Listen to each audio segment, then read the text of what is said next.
Orang Yordania dikenal sebagai salah satu orang Arab paling dermawan. Mereka dengan sepenuh hati menawarkan makanan, rumah, ataupun bantuan.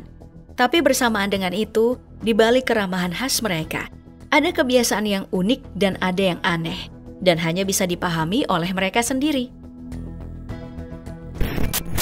Salah satunya adalah soal menolak pemberian makanan.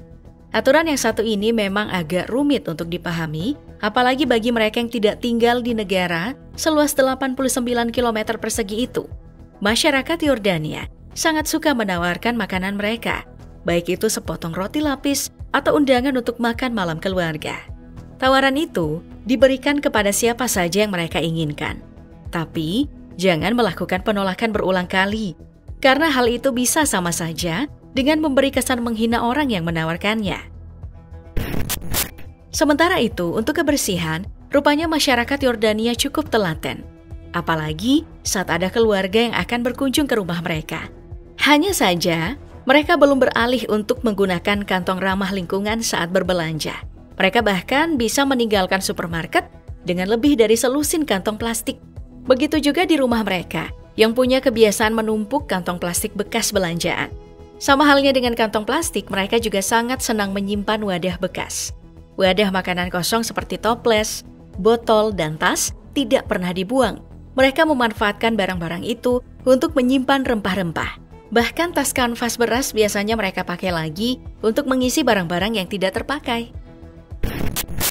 Jika kebiasaan mencaci dianggap sebagai kebiasaan buruk, berbeda halnya di negara berpenduduk 11 juta orang ini. Kebiasaan saling memanggil nama atau bahkan dengan panggilan yang aneh di antara keluarga dan teman adalah salah satu cara yang dilakukan untuk menunjukkan cinta dan keakraban. Jika ada yang bertingkah sopan, mereka bisa mencium adanya maksud tersembunyi. Selain itu, mereka juga sangat mengolok-olok seseorang yang berbicara dengan aksen Arab yang berbeda. Meski begitu, mereka akan menjadi lebih akrab. Tindakan semacam ini sangat jarang membuat mereka tersinggung, karena hampir semua orang Arab memiliki pemahaman yang sama dengan tradisi yang mungkin tidak dipahami oleh orang asing. Mengantri adalah salah satu kebiasaan yang membosankan karena harus menunggu lama. Tapi jika sudah terbiasa melakukannya, maka akan terasa manfaatnya. Tapi nggak jarang sih, sebagian orang nggak sanggup untuk mengantri lama. Sehingga dengan sadar, mereka melakukan perbuatan yang sangat tidak baik, yaitu menyerobot antrian. Mereka membiasakan diri untuk tidak peduli dengan orang lain yang lebih dulu datang. Perilaku ini tentu akan membuat orang lain kesal, dan banyak yang berakhir dengan adu debat.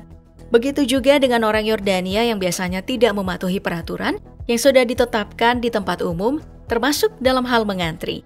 Meski begitu, mereka akan marah jika ada yang menyerobot antrian.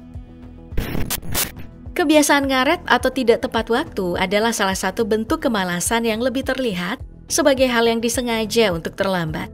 Kebiasaan ini tentu mengakibatkan lebih banyak dampak negatif dibandingkan dengan dampak positif. Begitu juga dengan kebiasaan orang Yordania yang suka tidak tepat waktu. Misalnya saja, ketika mereka meminta waktu 5 menit, rupanya itu bisa berlangsung 20 hingga 30 menit. Pasalnya, mereka suka sekali mengulur waktu untuk melakukan sesuatu. Nah, mereka juga sangat suka mengulur waktu.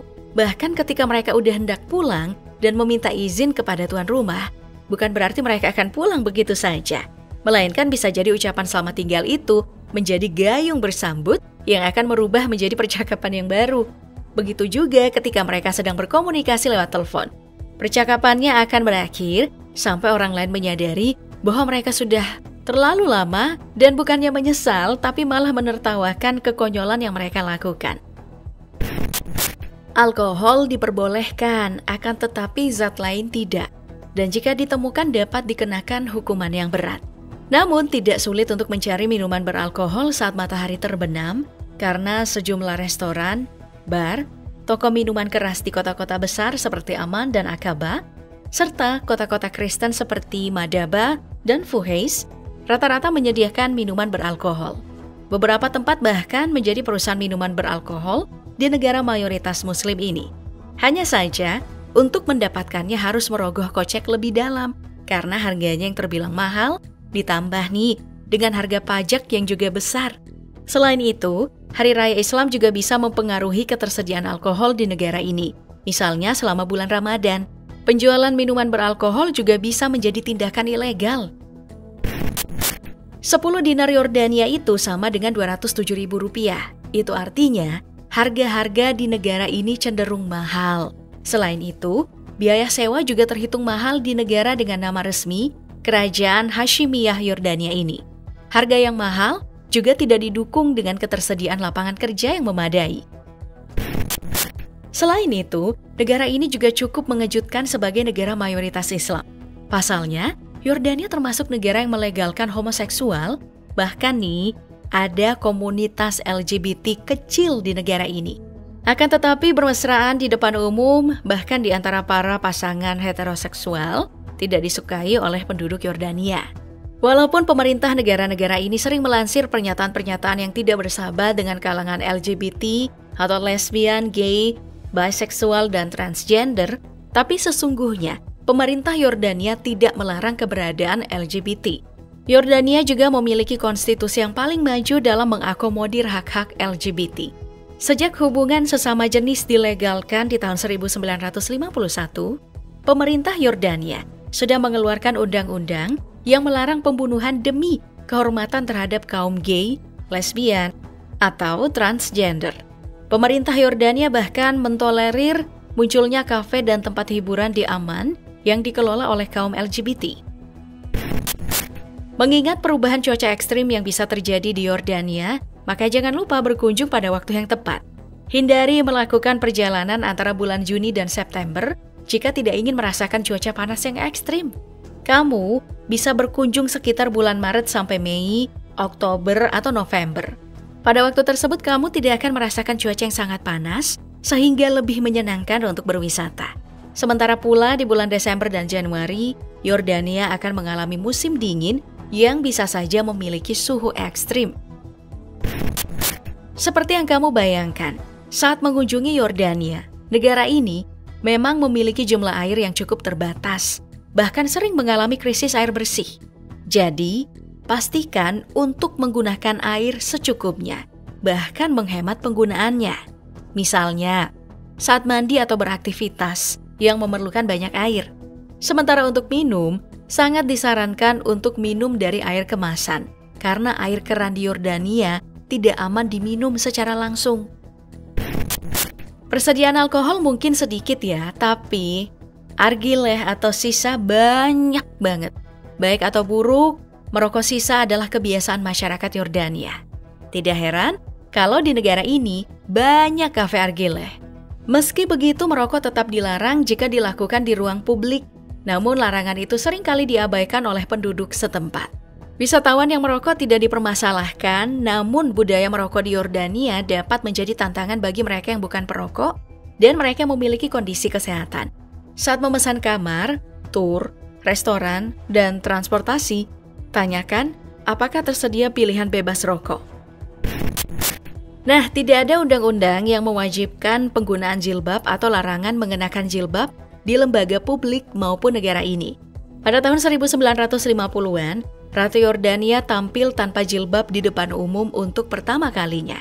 Dan setelah itu, perempuan perkotaan yang berpendidikan juga bebas untuk tidak mengenakan jilbab di tempat umum.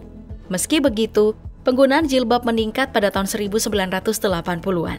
Namun, penggunaan jilbab umumnya banyak terjadi di kalangan masyarakat kelas bawah dan menengah ke bawah. Kerudung yang menutupi wajah dan cadar sangat jarang ditemukan. Mereka percaya bahwa jilbab semakin menjadi sebuah fashion dan hanya sebuah identitas tertentu. Meski begitu, sebagai negara muslim yang berkunjung ke Yordania tentu akan sangat memperhatikan pakaian, termasuk ketika ingin sekedar menikmati liburan ke pantai. Pasalnya, di negara ini tidak membebaskan perempuan ke pantai dengan pakaian terbuka, atau bahkan hanya memakai bikini. Tapi mereka tidak perlu khawatir, karena di negara ini juga memiliki pantai khusus yang hanya dikunjungi oleh kaum perempuan saja. Mereka bebas untuk berenang di pantai dan melakukan apapun tanpa khawatir akan dilihat oleh kaum laki-laki. Beberapa orang lebih memilihnya karena alasan agama atau sekadar untuk menikmati kebebasan pribadi. Selain itu, juga diberlakukan larangan membawa kamera dan mengambil foto. Bahkan, penjaga pantai serta DJ-nya juga adalah wanita. Banyak loh pantai khusus wanita terletak di pantai utara Mesir yang membentang dari Alexandria hingga Marsa Matruh. Salah satu yang paling terkenal adalah La Femme di Marina, sebuah resort di Alamein, di mana lagu-lagu religi diputar, fotografi dilarang, dan pesta tari perut diadakan di pantai ini. Biaya masuk untuk hari lain sebesar 250 pound Mesir atau $15 dan 300 pound Mesir khusus pada hari Jumat. Tapi, sang pemilik resort tidak ingin melabeli pantainya sebagai pantai yang Islami. Pasalnya, hal itu dianggap bisa menghalangi kaum perempuan yang beragama non-Muslim untuk menikmati keindahan pantai tanpa rasa khawatir akan terjadi hal-hal yang tidak diinginkan jika pantainya dikunjungi oleh kaum laki-laki. Beberapa kasus pelecehan seksual pernah terjadi karena bercampurnya antara pengunjung laki-laki dan perempuan. Beberapa di antara mereka juga memakai pakaian yang tertutup, sehingga tidak perlu khawatir untuk datang ke pantai khusus perempuan ini.